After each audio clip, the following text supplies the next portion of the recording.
संजय सिंह जो कि ईडी की कस्टडी में है, उनको लेकर क्या बड़ी खबर है वो लेकर मैं आपके सामने आया हूं कि अब संजय सिंह ने ऐसा ईडी की कस्टडी में रहते हुए ऐसा क्या कर दिया कि वो वापस से जो चर्चाओं में संजय सिंह आ गए हैं। तो बात सीधी सी है कि जब संजय सिंह का फोन ईडी ने जब्त किया तो उस फोन के अंदर बहुत सारे जो कॉन्टैक्ट नंबर थे वो पाए गए। अब ईडी ने पूछा कि ये जो कॉन्टैक्ट नंबर्स हैं जो कि शराब माफियों के कॉन्टैक्ट नंबर्स थे वो तुम्हारे फोन में क्या कर रहे हैं। तो इसको लेकर जो संजय सिंह ने बोला ईडी से कि ये जो फ़ोन नंबर्स हैं उनके बारे में मुझे जानकारी नहीं है कि ये नंबर्स मेरे फ़ोन में कहाँ से आए। अब देखिए, अगर आपके फ़ोन में कोई नंबर है और आप उसे सेव करते हैं तो आपको पता तो रहता ही है कि ये जो कॉन्टैक्ट नंबर है वो किसका है। चलिए किसका छोड़िए, ये तो पता ही रहता है कि ये नंबर सेव आपने किया है। और जब एक तरीके के नंबर बहुत सारे हों जो कि शराब माफियाओं के नंबर थे, ऐसे लोगों के नंबर थे जो कि शराब का काम करते थे, तो ये जो दिल्ली लीकर स्कैम है इसमें संजय सिंह की जो मुश्किलें हैं वो बढ़ती जा रही हैं। अब जब संजय सिंह से पूछा गया कि ये जो पैसा है जो कि विवेक त्यागी के पास आया है वो कहाँ से आया, क्या आप मौजूद थे? तो ये संजय सिंह ये कहते हैं कि मुझे नहीं पता, मुझे किसी भी पैसे के लेन देन के बारे में नहीं पता है। जब इन्हें नहीं पता है तो ये लोग जो है बार बार इस तरीके से ईडी को गुमराह करने की कोशिश क्यों कर रहे हैं। ईडी फिर कोर्ट जाएगा, कोर्ट जाके फिर कस्टडी मांगेगा, कस्टडी एक्सटेंड हो जाएगी, फिर आप लोग कहेंगे कि ये लोग जो है आम आदमी पार्टी को परेशान कर रहे हैं, ये नहीं चाहते हैं कि आम आदमी पार्टी काम करे। तो इस तरीके की जो बातें हैं फिर ये जो आम आदमी पार्टी के लोग हैं वो करेंगे। लेकिन अगर जब पैसे का लेन देन हुआ ही नहीं है तो संजय सिंह इस तरीके, तो फिर संजय सिंह ईडी की कस्टडी में क्यों है? देखिए मैं आपको बताता हूं कि ईडी ने जो बोला है कि 4 करोड़ के लेन देन की बात हुई थी जिसमें से 2 करोड़ रुपए दिनेश अरोड़ा ने विवेक त्यागी को दिए। ये वही विवेक त्यागी है जिसके बारे में आज से 10-15 दिन पहले संजय सिंह चीख चीख कर कहते थे कि ये जो विवेक त्यागी है वो एक गरीब घर का बेटा है, इस गरीब को क्यों परेशान कर रहे हैं। तो जब ये गरीब घर का बेटा है, इसी गरीब घर के बेटे ने जो दिनेश अरोड़ा है उसकी कंपनी का जो है मालिक कैसे बन जाता है, उसके कंपनी में हिस्सेदार कैसे बन जाता है, डायरेक्टर कैसे बन जाता है, यही गरीब घर का बेटा जिसके बारे में अब से कुछ दिन पहले संजय सिंह चीख चीख कर बताते थे। ये विवेक त्यागी है, इनके जो असिस्टेंट है वो है, और ये विवेक त्यागी ने ही जो पैसे हैं जो कि संजय सिंह को मिले हैं वो इसी विवेक त्यागी ने लिया है। तो अगर जब ये करोड़ों में डील कर रहा है तो एक गरीब घर का बेटा कैसे हो गया? यही विवेक त्यागी। जब यही विवेक त्यागी जो जितने भी काम है संजय सिंह के करता है, संजय सिंह के जो नेतृत्व करता है किसी भी चीज के लिए कि अब संजय सिंह को ये काम करना चाहिए, जो भी रास्ते हैं वो ये दिखाता है, ये गरीब घर का कैसे होगा। ये एक बहुत ही चालाकी से जनता के बीच में इस तरीके की जो छवि है वो आम आदमी पार्टी बनाने की कोशिश कर रही है, जो कि ये पहले से ही करते हैं कि हम जो है कट्टर ईमानदार पार्टी हैं।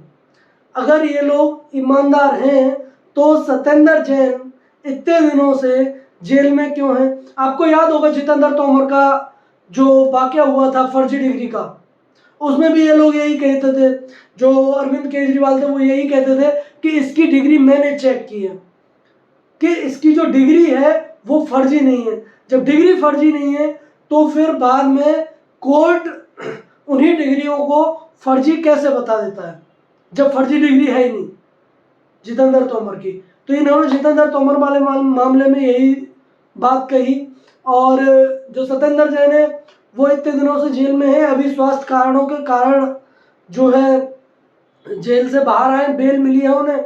और जो मनीष सिसोदिया है, जो कि इस शराब घोटाला का पूरा जो मास्टरमाइंड है, जो संजय सिंह और मनीष सिसोदिया, फिलहाल ये दोनों लोग, जो संजय सिंह है वो ईडी की कस्टडी में है और जो मनीष सिसोदिया है वो लगातार जो है अपनी जो जेल में लगातार वो हैं ही इतने दिनों से, लगभग 1 साल का समय होने जा रहा है। जब इन लोगों ने कुछ किया ही नहीं है तो फिर ये लोग जो है इतने टाइम तक जेल में क्यों हैं?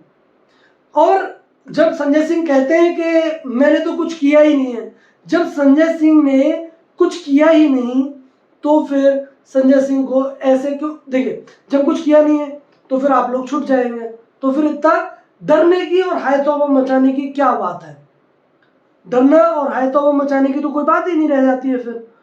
तो कहीं ना कहीं जो संजय सिंह है वो ईडी का साथ नहीं दे रहे हैं। ईडी जिस तरीके से जो पूछताछ है जो करना चाहती है उस तरीके से संजय सिंह जो है साथ नहीं दे रहे ईडी को, और ईडी जो पूछताछ कर रही है उन जो सवाल है उनके जवाब है वो संजय सिंह सही से नहीं दे रहे। जब संजय सिंह, देखिए इसमें क्या है कि जो यही जो संजय सिंह है जो कि इतने टाइम से, जो लगभग 5 दिन हो गए आज कि वो ईडी की कस्टडी में, अभी कोर्ट में जो सुनवाई है वो चलनी है।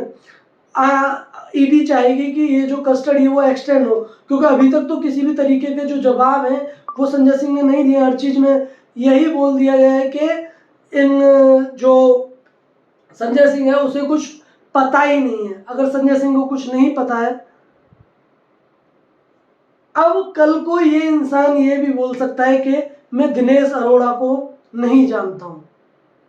अब कल को ये बोल दे तो फिर जो मनीष सिसोदिया से संजय सिंह को, देखिए जब मनीष सिसोदिया से पूछताछ हुई तो संजय सिंह ने ही दिनेश अरोड़ा को मनीष सिसोदिया से मिलवाया। तो जो मास्टरमाइंड है दिनेश अरोड़ा तो है ही, जो कि अभी एक जो गवाह है, सरकारी गवाह है, वो बन चुका है। लेकिन अभी जो है मास्टरमाइंड है, अगर मैं आम आदमी पार्टी की बात करूं तो इसमें जो मास्टरमाइंड है वो है मनीष सिसोदिया, संजय सिंह, और इसका जो सबसे बड़ा जो सर्वे सर्वा है इस पूरी जो दिल्ली लिकर स्कैम का, वो है अरविंद केजरीवाल। आपने देखा होगा कि जब मनीष सिसोदिया को पकड़ा गया 2-3 दिनों तक इन लोगों ने बहुत जो हाय तौबा है अरविंद केजरीवाल ने वो मचाई, उसके बाद में शांत बैठ गया और मनीष सिसोदिया से जो उनका मंत्रालय था वो भी छीन लिए गए सिर्फ 2 दिनों के अंदर। सत्येंद्र जैन का जब मामला हुआ 2-3 दिनों तक बहुत हाय तौबा मचाई कि सत्येंद्र जैन को जबरदस्ती इन लोगों ने पकड़ा है। अब फिर इतने लंबे टाइम तक सत्येंद्र जैन रहते हैं, उसके बाद में जो अरविंद केजरीवाल है वो चुप्पी साध लेता है। और अब जो है संजय सिंह वाला मामला है, अभी आपने देखा कि 1-2 दिन इन्होंने बहुत सारे जो प्रोटेस्ट हैं वो अलग अलग जगहों पर किए, लेकिन अब आपने पिछले काफी समय से 1-2 दिनों से जो अरविंद केजरीवाल के मुंह से कुछ भी नहीं सुना होगा।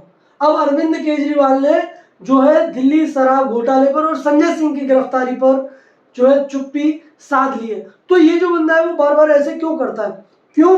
क्योंकि अब डर है अरविंद केजरीवाल को भी कि कहीं ये जो आंच है वो अरविंद केजरीवाल तक नहीं पहुंचा, क्योंकि देखिए आम आदमी पार्टी तक ये जो आंच है वो ऑलरेडी पहुंच चुकी है, क्योंकि आम आदमी पार्टी ने जो चंदा है, जो काफ़ी जो रेस्टोरेंट वाले हैं और जो बार वगैरह और जो शराब का काम करते हैं उनसे इकट्ठा करके ये जो पैसा है वो लाया गया और आम आदमी पार्टी का जो चंदा है आम आदमी पार्टी को एक चंदे के रूप में दिया गया। ये जो है दिनेश अरोड़ा ने साफ साफ बताया है ईडी को कि ये जो पैसा है वो दिनेश अरोड़ा ने इकट्ठा किया, इकट्ठा करके फिर इन लोगों को पार्टी में चंदे के रूप में दिया। तो अब जो केजरीवाल है, लगता है जो अगला नंबर है वो केजरीवाल का ही है, क्योंकि केजरीवाल जो है लगातार इस तरीके की जो बातें हैं वो करते हैं कि पहले तो 2-4 दिन बहुत हाय तौबा मचाएंगे और फिर कहेंगे कि हम तो कट्टर ईमानदार हैं। तो अब ईमानदारी है वो ईडी अब निकाल लेगी कि कौन कितना ईमानदार है क्या है। अब जो है आम आदमी पार्टी और दिल्ली सरकार ये जो घोटाला है उसमें बहुत अच्छे से फंस चुकी है। और इसी फंसने के बाद अब जो लगता है कि ये जो आंच है कि अगला जो नंबर है, अगली जो पूछताछ है वो केजरीवाल और राघव चड्ढा से हो। राघव चड्ढा की नई नई शादी हुई है, सभी को पता है कि नए नए दूल्हे बने हैं। अब शादी के बाद में अब क्या जो खुशियां थी वो राघव चड्ढा के जिंदगी से जाने वाली हैं। और ईडी का जो शिकंजा है वो राघव चड्ढा और अरविंद केजरीवाल पर अगला जो नंबर है वो लगने वाला है। अब आगे जो भी अपडेट होगा हम आपको बताएंगे। जब तक के लिए बहुत बहुत धन्यवाद।